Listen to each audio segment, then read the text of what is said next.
សួ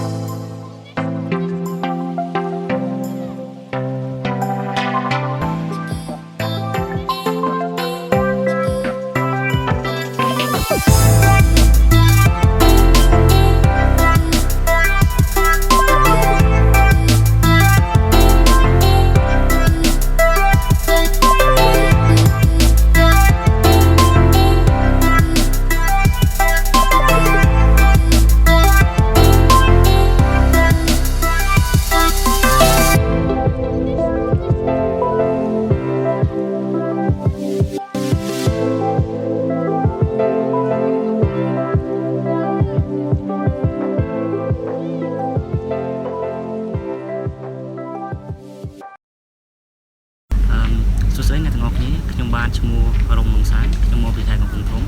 ខ្ញុំជាសិស្សអាហារូបករណ៍រាជរដ្ឋាភិបាលជប៉ុន Mix Scholarship ហើយខ្ញុំមកសិក្សាទីនេះផ្នែកមធ្យមសិក្សាបច្ចេកទេសផ្នែកវិស្វកម្មព័ត៌មានវិទ្យាខ្ញុំសម្រេចចិត្តដាក់អាហារូបករណ៍មកសិក្សានៅប្រទេសជប៉ុនព្រោះខ្ញុំយល់ថានៅប្រទេសជប៉ុនវិស័យបច្ចេកវិទ្យាគឺរីកចម្រើនខ្លាំងហើយ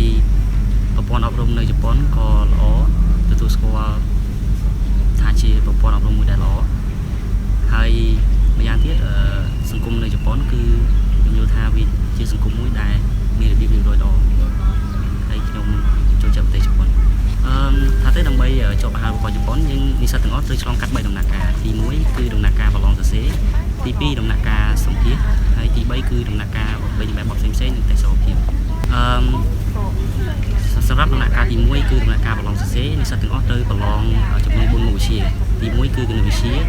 ទី2គឺភាសាអង់គ្លេសទី3គឺភាសាជប៉ុនហើយទី4គឺរូបវិទ្យាឬក៏គីមីវិទ្យាសម្រាប់និស្សិតដែលមានបំណងមករៀននៅប្រទេសជប៉ុនផ្នែក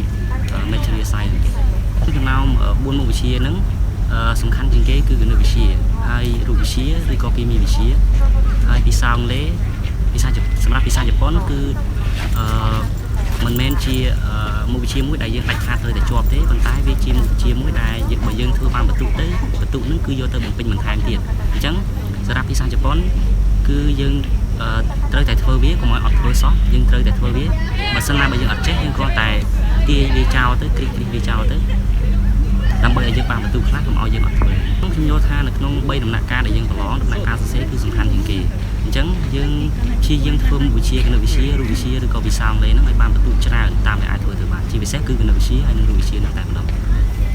សម្រាប់ខ្ញុំយល់ថាដើម្បីត្រៀមចំពោះដំណាក់កាលនៃការប្រឡងសរសេរហ្នឹងដូចជាគណិតវិទ្យារូបវិទ្យាគីមីវិទ្យាហ្នឹងចំពោះគណិតវិទ្យាខ្ញុំយល់ថាពួកយើងគួរព្យាយាមរំលឹកមេរៀនផ្សេងតាំងពីកម្រិតទី10ទី11ទី12មកឲ្យបានច្រើនជាពិសេសគឺស្ថិតក្នុងមេរៀនណាមួយដែលយើងយល់ថាសិស្សដទៃអត់សូវបានចាប់អារម្មណ៍ព្រោះនេះគឺជាការប្រឡងប្រកួតប្រជែងអញ្ចឹងបន្ទុក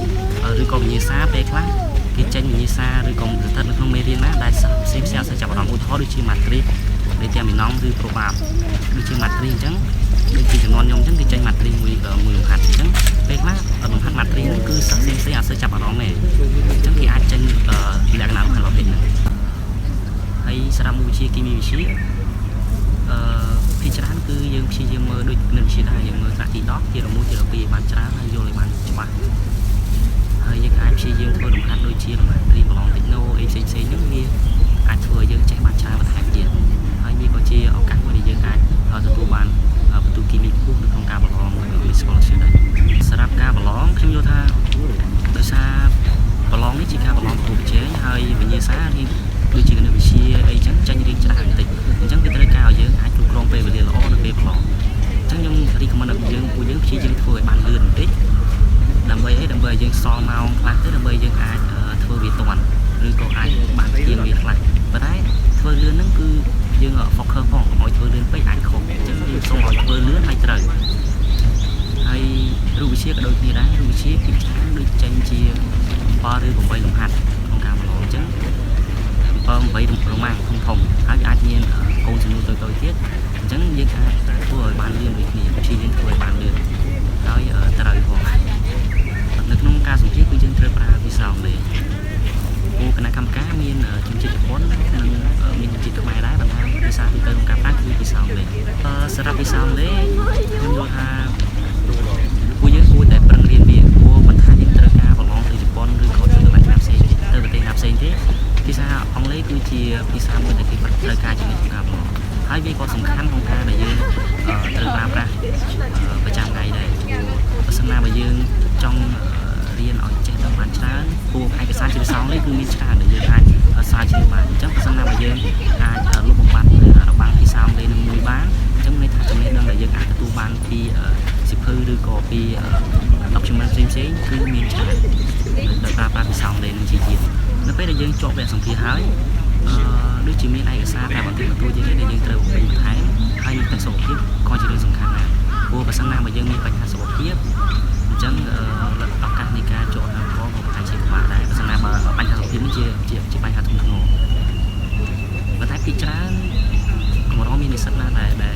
នបញ្ហាសុខភាពនេះដែលធ្វើឲ្យធ្លាក់អាហារូបករណ៍ពីច្រើនគឺសុខភាពល្អដូចគ្រប់គ្នាអញ្ចឹងច្រើនមិនដែរទេផលិតផលចុងក្រោយនៃការទទួលបានអាហារូបករណ៍នេះគឺត្រូវសម្រេចដោយក្រសួងអប់រំនៃជប៉ុនហើយលទ្ធផលនៃអាហារូបករណ៍នេះភាគច្រើនគឺលទ្ធផលសម្រេចលទ្ធផលចុងក្រោយគឺភាគច្រើនចេញនៅក្នុងថ្ងៃ12ថ្ងៃក្នុងជាចុងក្រោយខ្ញុំចង់លើកទឹកចិត្តដល់សិស្សានុសិស្សទាំងអស់ដែលចង់ប្រឡងយកអាហារូបករណ៍រៀនខាងវិទ្យាជប៉ុនថ្នាក់មធ្យមសិក្សាបច្ចេកទេស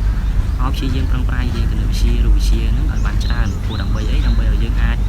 ទទួលបានបន្ទុកនៅក្នុងការប្រឡងសរសេរបានខ្ពស់ព្រោះវាជាដំណាក់កាលមួយដែលសំខាន់ហើយម្យ៉ាងទៀតបើសិនណាបើ